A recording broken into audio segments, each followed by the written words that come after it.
Eu voltei lá 12 anos depois. Eu voltei nesses lugares, assim como eu voltei no Japão, lá para reencontrar o herdeiro de Musashi, que é o samurai que eu morei lá. Eu voltei nos Índios com meu filho agora, na mesma aldeia. Mas sem filmar nada, só Sem filmar por nada, você. porque foi muito forte a minha vivência lá com eles. O primeiro é um estranhamento, tanto do meu mundo quanto do mundo dele, quem sou eu. Depois que você começa a se entrosar, todos os lugares que eu saía chorando, e eles também. Parecia que alguém da família estava indo embora, assim, pra gente não saber quando vai se ver mais. Ai, deve ter sido muito. Todo lugar que eu saía era choradeira. Eles falavam assim, não pode ir embora, você pertence apego, aqui, não sei, é um né? apego. Porque você já não tem mais desconforto físico de morar. Então você cria vínculo com as pessoas e com a história de vida. Porque quando você passa dificuldade com alguém, aquilo parece que Fortalece, né? cria um aquela vínculo muito vínculo, forte, assim, porque você tem empatia, você entende a dificuldade do outro e você viveu essa dificuldade de verdade. Então, quando você conquista as coisas e superou coisas junto, parece que seus corações se conectaram. Então, se você desvincula, é igual o melhor amigo. Às vezes, você não precisa estar todo dia com uma pessoa para ela ser seu melhor amigo. Às vezes, você é melhor amigo, você pode ficar anos sem se ver, mas quando você encontra de novo, não parece que é a nunca mesma vocês coisa. Não muda nada, né? É a mesma coisa, só que eu estava começando a experimentar aquele sentimento com pessoas que não eram meus amigos e nem eram da minha família, mas simplesmente pessoas que dividiram experiências comigo, assim. Então eu saía dali de um jeito, aí ia para um outro lugar completamente diferente e começava de novo. Preconceito. Ai, meu Deus, vou morar com a bruxa. Ai, meu Deus. Teia de aranha, tá cheio de demônio lá pendurado na parede do meu quarto, tem chifre grande, tudo vermelho, sangue na estante. Aquele negócio esquisito. Mesma coisa. Depois você vai entendendo o que é a bruxa, o que é o sangue, a fertilidade, o que é a religião pagã, né? O que aquele chifre representa. Você começa a entender, você fala, ah, tá, não é do mal. É uma outra coisa, tem tudo a ver com a física quântica, a bruxaria. Nossa, que interessante. Você fala, cara, eu faço isso, nem sabia. Eu faço isso aqui. Aí você fala, nossa, como eu sou preconceituosa, boba, não é nada disso. Você sai de lá apaixonada pelas bruxas, sentindo que você é uma bruxa também. E que você se identificou. Não. Aí vai para um outro lugar, Santo Daime. Tomei, primeiro dia do Daime, terror, filme de terror. Primeira experiência com a ayahuasca, bad trip, 8 horas de bad trip. Sério? Foi o Isso pior dia tava da minha gravando vida. Tudo quando isso você filmado. tomou?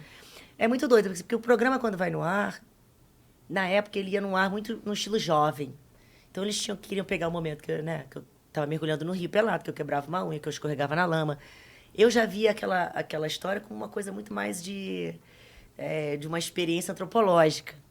Mas na época o canal eu tinha que botar a música da moda, não sei o que, e pegar esses momentos. Eu adoraria um dia ter esse material inteiro para mim, nunca consegui, assim. Mas eu tinha diários, né? Eu escrevia todos os detalhes, até as brigas internas com a equipe que eu tinha com os meninos ali, né? Porque eu era uma menina vivendo tudo aquilo e eles eram uns homens, né? Então eles não tinham o mesmo compromisso que eu de estar sendo filmada.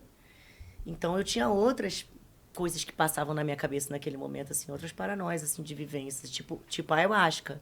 Primeira vez que eu caí, a hora que eu percebi que a onda bateu, eu falei, não quero mais que filme.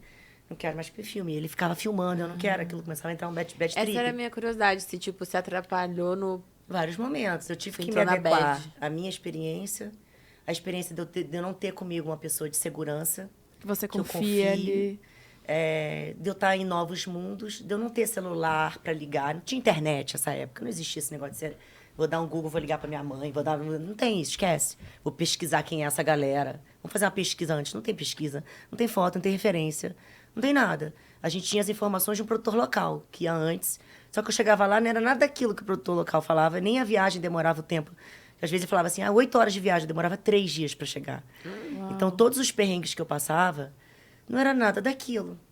E eu nem tinha essa grana de produção. Então, eu tinha que ficar me virando para conseguir chegar com a equipe, com a roupa que eu tinha, com a comida que tinha. Então, era uma... Eu fui aprendendo ali no tapa. Foi muito bom, porque eu aprendi, assim, construir um programa, escrever um roteiro, filmar as coisas. Foi dali que você pegou mais Tudo. esse...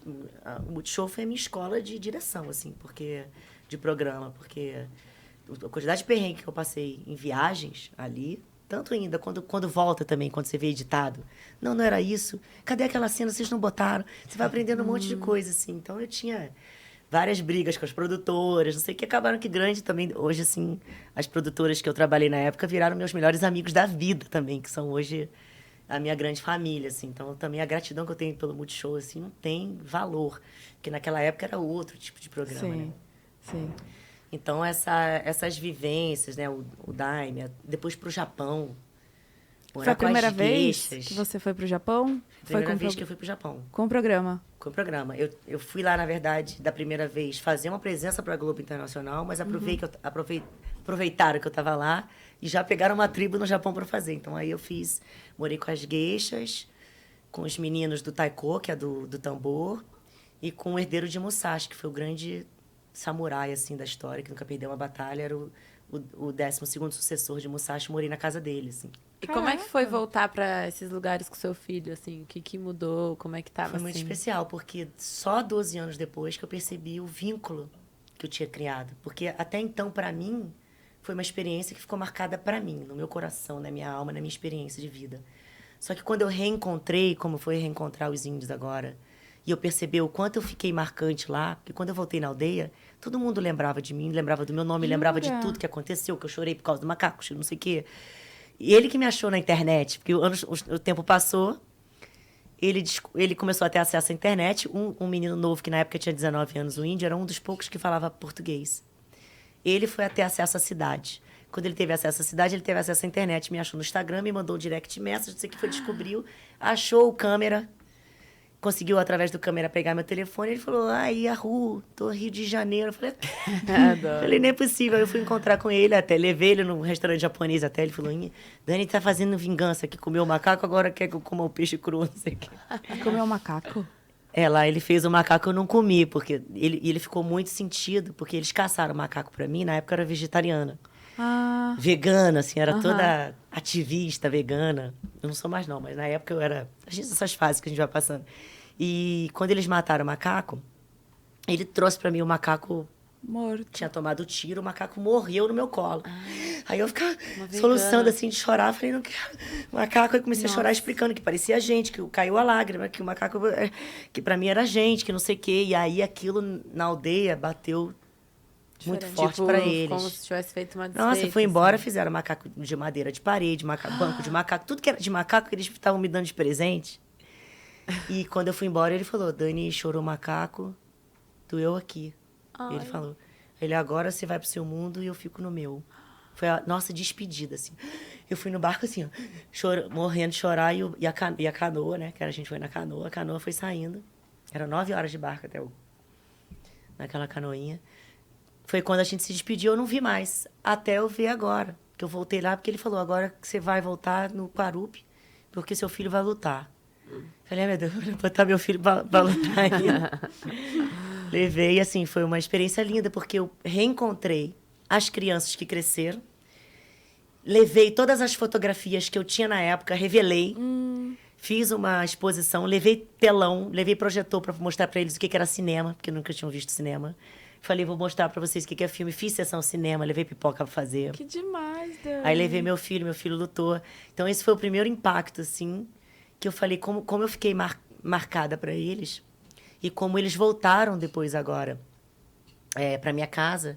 E ele trouxe a filha dele, depois do meu filho, pra cidade, pra minha casa agora também pela primeira vez. Aí eu levei ela pra conhecer o mar, a praia, pra andar de barco, assim, pra conhecer a cidade. Levei no shopping. Ela queria conhecer a escada rolante, que ela tinha escutado falar da escada que sobe, não sei o quê. Então, você viu, foi uma outra experiência. Meu filho na aldeia, criança, né? E agora a filhinha dele na cidade. Rolou essa troca, assim. Depois disso aí, fui pro Japão também, né? Reencontrar a família que eu morei, o herdeiro de Musashi.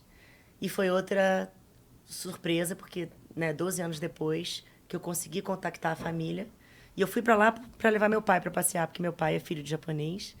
E ele nunca tinha ido no Japão. Ele é filho de pai e mãe japonês. Então, é uma cultura muito diferente. É como se ele tivesse vivido o Japão no Brasil e não conhece o Japão. Eu falei, meu pai tá bem velhinho, vou levar ele e meu filho.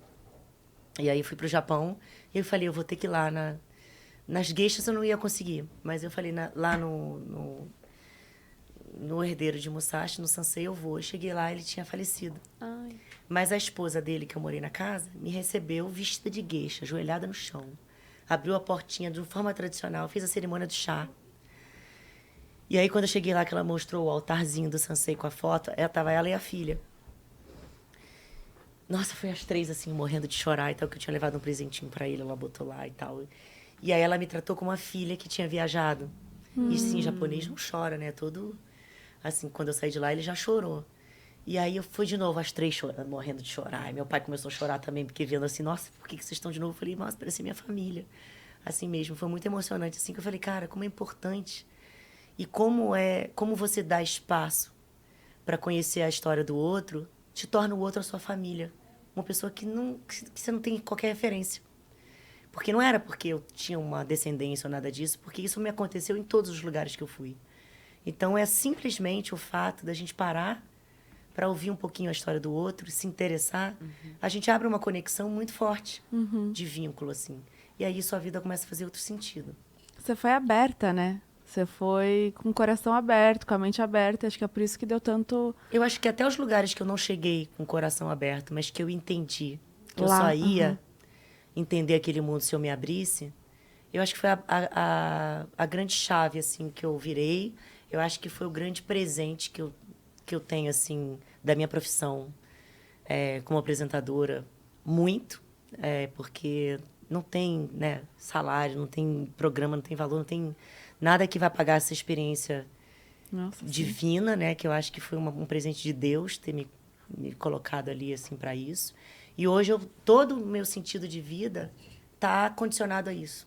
Então, todo o estudo que eu faço hoje dentro do comportamento humano para usar, não só ainda na minha profissão, não só como atriz, mas hoje como roteirista, para descrever as histórias, hoje como diretora, para dirigir uma cena e querer captar isso numa cena. São essas entrelinhas do que eu vivi ali numa conversa simples, que é o importante, assim, para mim, que acho que me deram, assim, a bagagem de vida, que para mim hoje está muito além da minha profissão, de como eu vou me expressar profissionalmente, mas como eu vou me expressar usando a minha profissão, mas para me conectar às pessoas, para fazer com que as pessoas entendam que essa é a grande parada da vida.